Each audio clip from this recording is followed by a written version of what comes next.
അല്ലാഹുവിൻ്റെ റസൂൽ സല്ലല്ലാഹു അലൈഹി വസല്ലമ മുഹറം മാസത്തിലെ ഈ ഒരു നോമ്പിന് വളരെയധികം പ്രാധാന്യം നൽകിയിരുന്നു എന്ന് ഇബ്നു അബ്ബാസ് റളിയല്ലാഹു തആല അൻഹു പറഞ്ഞതായി ഇമാം ബുഖാരി അദ്ദേഹത്തിൻ്റെ സ്വഹീഹിൽ ഉദ്ധരിക്കുന്നുണ്ട്.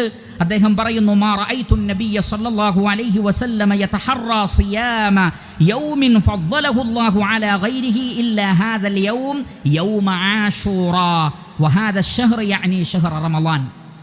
ഇബ്നു അബ്ബാസ് റളിയല്ലാഹു അൻഹു പറയുകയാണ്, റമളാൻ കഴിഞ്ഞാൽ പിന്നെ സുന്നത്ത് നോമ്പുകളിൽ അള്ളാഹുവിൻ്റെ റസൂൽ മുഹറം മാസത്തിലെ നോമ്പിന് പ്രാധാന്യം കൊടുത്തതുപോലെ മറ്റൊരു നോമ്പിനും അള്ളാഹുവിൻ്റെ റസൂൽ പ്രാധാന്യം കൊടുത്തത് എനിക്ക് കാണാൻ സാധിച്ചിട്ടില്ല. അത്രയും നബി സല്ലല്ലാഹു അലൈഹി വസല്ലമ അതിന് പ്രാധാന്യം നൽകിയിരുന്നു. പക്ഷേ അതിൻ്റെ പ്രാധാന്യം അതിൻ്റെ വുജൂബിനെ കാണിക്കുന്നില്ല. എന്ന് പറഞ്ഞാൽ അത് നിർബന്ധമാണോ? ആദ്യം നിർബന്ധമായിരുന്നു, പിന്നീട് അത് ക്യാൻസൽ ചെയ്തു. നിർബന്ധമെന്ന അവസ്ഥ ക്യാൻസൽ ചെയ്തു. ആശൂറ ദിവസത്തെ നോമ്പിനെ കുറിച്ച് നബി സല്ലല്ലാഹു അലൈഹി വസല്ലമ ചോദിക്കപ്പെട്ടു. ഫഖാല, അപ്പോൾ അള്ളാഹുവിൻ്റെ റസൂൽ പറഞ്ഞു, യുകഫിറു സനതൽ മാദിയ, ഒരു വർഷത്തെ മുഴുവൻ പാപങ്ങളും പൊറുക്കപ്പെടും. അഥവാ ഒരു വർഷം ചെയ്യുന്ന വൻ പാപങ്ങളല്ലാത്ത, വൻ പാപങ്ങൾ തൗബയിലൂടെ മാത്രമേ പൊറുക്കപ്പെടുകയുള്ളൂ. വൻ പാപങ്ങളല്ലാത്ത മാനുഷികമായി സംഭവിക്കുന്ന ചെറിയ ചെറിയ തെറ്റുകുറ്റങ്ങൾക്കെല്ലാം പരിഹാരമാണ് ഒരു ദിവസത്തെ നോമ്പ്. അതുകൊണ്ട് തന്നെ മുഹറം മാസത്തിലെ ആ നോമ്പിലൂടെ ഒരു വർഷത്തെ ചെറിയ പാപങ്ങളെല്ലാം പൊറുക്കപ്പെടുമെന്ന് റസൂലുള്ളാഹി സ്വല്ലല്ലാഹു അലൈഹി വസല്ലമ പഠിപ്പിച്ചിരിക്കുന്നു. അതോടൊപ്പം തന്നെ അവസാന കാലഘട്ടത്തിൽ റസൂലുള്ളാഹി സ്വല്ലല്ലാഹു അലൈഹി വസല്ലമ ഒരു കാര്യം കൂടി പറഞ്ഞുപോയി. എന്താണത്? ഇമാം മുസ്ലിം റഹ്മത്തുള്ളാഹി അലൈഹി അദ്ദേഹത്തിൻ്റെ സ്വഹീഹിൽ ഉദ്ധരിക്കുന്നു. അബ്ദുല്ലാഹ് ഇബ്നു അബ്ബാസ് റളിയല്ലാഹു തആല അൻഹു പറയുകയാണ്, റസൂലുള്ളാഹി സ്വല്ലല്ലാഹു അലൈഹി വസല്ലം ഹീന സാമ റസൂലുള്ളാഹി സ്വല്ലല്ലാഹു അലൈഹി വസല്ലം യൗമ ആശൂറ വഅമറ ബിസിയാമി ഖാലൂ യാ റസൂലല്ലാഹ് ഇന്നഹു യൗമുൻ തുഅദ്ദിമുഹുൽ യഹൂദു വന്നസാറ. ആശൂറ ദിവസം നോമ്പ് നോറ്റപ്പോൾ സ്വഹാബികളിൽ ചിലർ പറഞ്ഞു, അള്ളാഹുവിൻ്റെ റസൂലെ, യഹൂദരും ക്രൈസ്തവരും ആദരിക്കുന്ന ഒരു ദിവസമാണ് ആശൂറ ദിവസം. ഏത് വിഷയത്തിലും യഹൂദരിൽ നിന്ന് ക്രൈസ്തവരിൽ നിന്ന് വ്യത്യസ്തമായ രീതി സ്വീകരിക്കണം എന്ന് പറഞ്ഞ ആ ഒരു കാര്യത്തെ സംബന്ധിച്ച് സ്വഹാബത്തിന് അറിയാം. അതുകൊണ്ടാണ് അവർ പറഞ്ഞത്, യഹൂദന്മാരും ക്രിസ്ത്യാനികളും ആദരവ് നൽകുന്ന ഒരു ദിവസമാണല്ലോ നബിയെ അത്, അപ്പോൾ നാം എന്ത് ചെയ്യണം?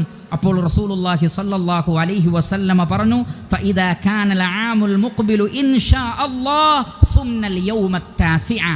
ഇൻഷാ അല്ലാഹ്, അടുത്ത വർഷം വന്നാൽ നമുക്ക് 9 കൂടി നോൽക്കാം. അവരിൽ നിന്ന് വ്യത്യസ്തരാകാൻ വേണ്ടി മുഹറം മാസത്തിലെ 9 കൂടി നോൽക്കാം എന്ന് റസൂലുള്ളാഹി സ്വല്ലല്ലാഹു അലൈഹി വസല്ലമ പറഞ്ഞു. പക്ഷേ ഫലം യഅതിൽ ആമുൽ മുഖ്ബിൽ ഹത്താ തുവഫിയ റസൂലുള്ളാഹി സ്വല്ലല്ലാഹു അലൈഹി വസല്ലം. പക്ഷേ അടുത്ത വർഷം വരുന്നതിന് മുമ്പ് നബി സല്ലല്ലാഹു അലൈഹി വസല്ലമ മരണപ്പെട്ടു പോയി. അതുകൊണ്ട് തന്നെ ഉലമാക്കൾ പ്രവാചകന്റെ പ്രവൃത്തിയെയും വാക്കിനെയും ജമഅ ചെയ്തുകൊണ്ട് പറഞ്ഞു, നബി സല്ലല്ലാഹു അലൈഹി വസല്ലമ ജീവിതത്തിൽ നോറ്റത് ഏതാണ്? മുഹറം 10 തന്നെയാണ്. അതുകൊണ്ട് ആ ദിവസം നോൽക്കൽ സുന്നത്താണ്. അതേ സമയത്ത് റസൂലുള്ള പറഞ്ഞു, അടുത്ത വർഷം ഉണ്ടെങ്കിൽ ഞാൻ 9 നോൽക്കും. പക്ഷേ റസൂൽ നോറ്റിട്ടില്ല. പ്രവാചകൻ പറഞ്ഞിട്ടുണ്ട്. പ്രവാചകന്റെ വാക്കും സുന്നത്താണ്, പ്രവാചകന്റെ പ്രവൃത്തിയും സുന്നത്താണ്. അതുകൊണ്ട് ഖൗലിനെയും ഫിഅലിനെയും വാക്കിനെയും പ്രവൃത്തിയെയും ജമ്മ് ചെയ്തുകൊണ്ട് മുഹറം മാസത്തിലെ 9ഉം 10ഉം ദിവസങ്ങളിൽ നോമ്പ് നോൽക്കൽ ഏറെ ശ്രേഷ്ഠകരമാണ്. എന്ന് മാത്രമല്ല, മഹാനായ ഇബ്നു അബ്ബാസ് റളിയല്ലാഹു തആല അൻ, സ്വഹാബികളുടെ കൂട്ടത്തിലെ ഫഖീഹാണ്, പണ്ഡിതനാണ്.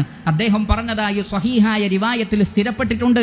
അദ്ദേഹം പറഞ്ഞു, സൂമുത് താസിഅ വൽ ആശിറ വഖാലിഫുൽ യഹൂദ്. അല്ലാഹുവിൻ്റെ റസൂൽ പറഞ്ഞതിൻ്റെ ഉദ്ദേശം ഇബ്നു അബ്ബാസ് റളിയല്ലാഹു അൻഹു പറയുകയാണ്, മുഹറം 9നും നോമ്പ് നോൽക്കുക, 10നും നോമ്പ് നോൽക്കുക, യഹൂദരിൽ നിന്ന് വ്യത്യസ്തരാവുക. അതുകൊണ്ട് സാധിക്കുന്നത്ര 9നും 10നും നോൽക്കുക. ഇല്ല എങ്കിൽ 10നെങ്കിലും നോൽക്കണം. ഒരു വർഷത്തെ മുഴുവൻ പാപങ്ങളും പൊറുക്കപ്പെടുന്ന ശ്രേഷ്ഠകരമായ നോമ്പാണ്. അതിനു പുറമെ ഈ പവിത്രമാസത്തിൽ എത്രയും നോമ്പുകൾ വർദ്ധിപ്പിക്കുന്നത് ഖൈറാണ്. മറ്റു സൽക്കർമ്മങ്ങളും വർദ്ധിപ്പിക്കുക, ഹറാമുകളിൽ നിന്ന് വിട്ടുനിൽക്കുക. ലോകങ്ങളുടെ രക്ഷിതാവായ അല്ലാഹു സുബ്ഹാനഹു വ തആല നാം ഏവരെയും അനുഗ്രഹിക്കുമാറാകട്ടെ.